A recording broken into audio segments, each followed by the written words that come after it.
Ну давай.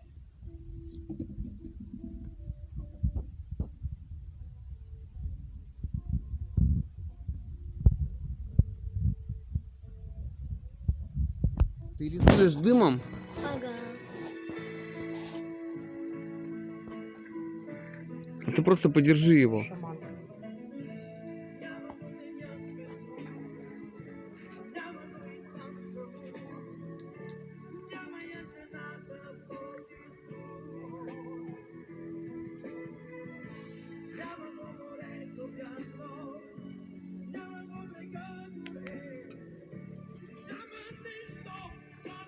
Вика дымный художник.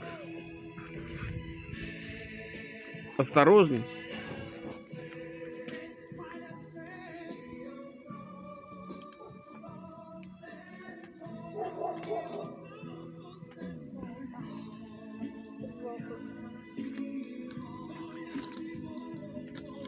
Будем делать Смотри, тут шашлык. Тут уже угли.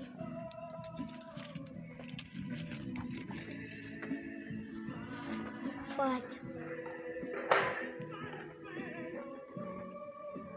Кисточка.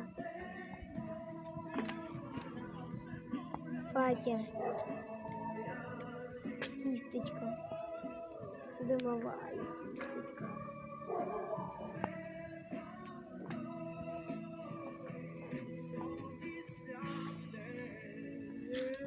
Так.